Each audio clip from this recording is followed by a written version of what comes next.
പ്രതിരോധ മേഖലയിൽ സുപ്രധാന നേട്ടവുമായി India. Agni prime missile India വിജയകരമായി വിക്ഷേപിച്ചു. 2000 കിലോമീറ്റർ ദൂരപരിധിയുള്ള മിസൈൽ വിക്ഷേപിച്ചത് defence research and development organisation DRDO ആണ്. DRDO, strategic force command, SFC, സായുധസേന എന്നിവരാണ് വിജയകരമായ പരീക്ഷണ വിക്ഷേപത്തിന് പിന്നിൽ പ്രവർത്തിച്ചത്. പ്രത്യേകമായി രൂപകൽപ്പന ചെയ്ത റെയിൽ മൊബൈൽ ലോഞ്ചറിൽ നിന്നാണ് വിക്ഷേപണം നടത്തിയത്. ഇത്തരത്തിലുള്ള രാജ്യത്തിൻ്റെ ആദ്യത്തെ വിക്ഷേപണമാണിതെന്ന് പ്രതിരോധ മന്ത്രി രാജ്നാഥ് സിംഗ് പറഞ്ഞു. കാര്യമായ തയ്യാറെടുപ്പുകൾ ആവശ്യമില്ല എന്ന സവിശേഷത ഇതിനുണ്ട്. റെയിൽ ശൃംഖലയിലൂടെ കൊണ്ടു നടന്ന് മിസൈൽ വിന്യസിക്കാം. കുറഞ്ഞ സമയം കൊണ്ട് ശത്രുവിന് തിരിച്ചടി നൽകാൻ കഴിയും. 2000 കിലോമീറ്റർ ദൂരപരിധിയുള്ള മിസൈലിന് ചൈനയും പാകിസ്ഥാനും കടന്നെത്താൻ കഴിയും. ഓടിക്കൊണ്ടിരുന്ന ട്രെയിനിൻ്റെ കോച്ചിൽ നിന്നാണ് മിസൈൽ വിക്ഷേപിച്ചത്. ഒഡീഷയിലെ ബാലസോറിലെ ഇൻ്റഗ്രേറ്റഡ് ടെസ്റ്റ് റേഞ്ചിൽ നിന്നാണ് പരീക്ഷണം നടത്തിയത്.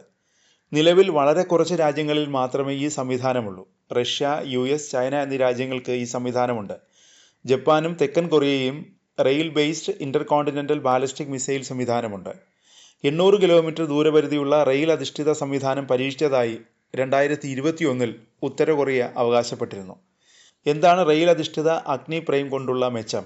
റോഡിൻ്റെ പിന്തുണയില്ലാതെ പോലും രാജ്യത്തിൻ്റെ ഏറ്റവും വിദൂരമായ ഭാഗങ്ങളിൽ നിന്ന് ഇന്ത്യൻ സൈന്യത്തിന് ഇനി അഗ്നി പ്രൈം മിസൈലുകളും മറ്റ് അനുയോജ്യമായ പ്രൊജക്ടൈലുകളും വിക്ഷേപിക്കാൻ കഴിയും. സൈന്യത്തിനാകെ വേണ്ടത് വിക്ഷേപണ കേന്ദ്രത്തിലേക്ക് പോകുന്ന ഒരു റെയിൽ ട്രാക്ക് മാത്രമാണ്. കഴിഞ്ഞ വർഷം മാർച്ചിലെ കണക്കനുസരിച്ച് ഏകദേശം 70,000 കിലോമീറ്റർ ട്രാക്കുള്ള ഇന്ത്യൻ റെയിൽവേ ലോകത്തിലെ 4ാമത്തെ വലിയ റെയിൽ ശൃംഖലയാണ്. റെയിൽ അധിഷ്ഠിത മിസൈൽ ഫയറിംഗ് സിസ്റ്റത്തിന് കൂടുതൽ വിക്ഷേപണ കേന്ദ്രങ്ങൾക്കപ്പുറത്തേക്ക് ഗുണങ്ങളുണ്ട്. റെയിൽ തുരങ്കങ്ങൾ ശത്രുവിൻ്റെ ഉപഗ്രഹങ്ങളിൽ നിന്ന് മിസൈലുകളെ മറയ്ക്കാനും സൈന്യത്തിന് സഹായകരമാവും. വിക്ഷേപണ സ്ഥലത്തിന് സമീപം ഒരു തുരങ്കമുണ്ടെങ്കിൽ സൈന്യത്തിന് അവസാന നിമിഷം വരെ മിസൈൽ ഒളിപ്പിച്ചു വയ്ക്കാൻ കഴിയും. ഒടുവിൽ അപ്രതീക്ഷിതമായി ശത്രുവിന് നേർക്ക് മിസൈൽ വിക്ഷേപിക്കാനും സാധിക്കും.